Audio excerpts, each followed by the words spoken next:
মুক্তিযুদ্ধে অবদান রাখা বিদেশি বন্ধুদের জন্য বানানো ক্রেস্টে কেবল স্বর্ণ জালিয়াতি নয়, ভাগ্নির ভুয়া প্রতিষ্ঠানকে এ কাজে দেওয়ায় অভিযোগ উঠেছে সাবেক মুক্তিযুদ্ধ বিষয়ক প্রতিমন্ত্রী তাজুল ইসলামের বিরুদ্ধে। এদিকে এ নিয়ে মন্ত্রণালয়ের করা মামলা তদন্তে জটিলতা তৈরি করতে পারে বলে মনে করছে সংসদীয় স্থায়ী কমিটি।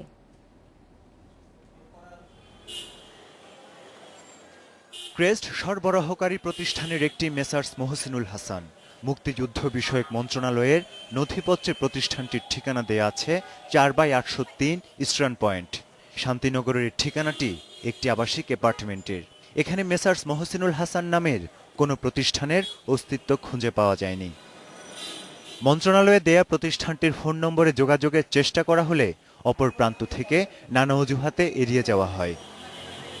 অনুসন্ধানে জানা গেছে, মুক্তিযুদ্ধ বিষয়ক মন্ত্রণালয়ের সাবেক প্রতিমন্ত্রী তাজুল ইসলামের ভাগ্নে মহসিনুল হাসান, তাকে আর্থিক সুবিধা দিতেই মূলত ভুয়া প্রতিষ্ঠান দেখিয়ে ক্রেস্ট বানানোর কাজ দেয়া হয়।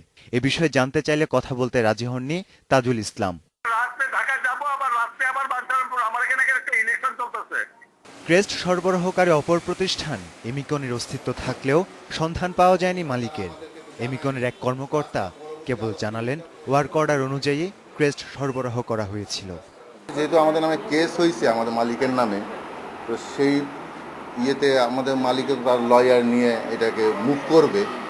এদিকে প্রতিষ্ঠান দুটির বিরুদ্ধে মুক্তিযুদ্ধ বিষয়ক মন্ত্রণালয়ের দায়ের করা মামলায় তদন্ত প্রভাবিত হতে পারে বলে আশঙ্কা প্রকাশ করেছে সংসদীয় স্থায়ী কমিটি। অবশ্য তেমনটা মনে করেন না মুক্তিযুদ্ধ বিষয়ক মন্ত্রী। জটিলতা যদি হয় তো সেটাতে কিভাবে উত্তরণ করা যায় সেটা আইন মন্ত্রণালয়ের পরামর্শ নিয়েই আমরা যাতে জটিলতা না থাকে সেই ব্যবস্থাতে আমরা করব।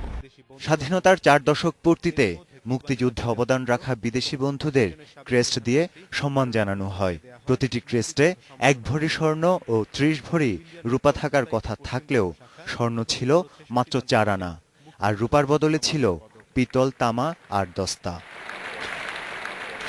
তানজির মেহেদি, ইন্ডিপেন্ডেন্ট নিউজ, ঢাকা।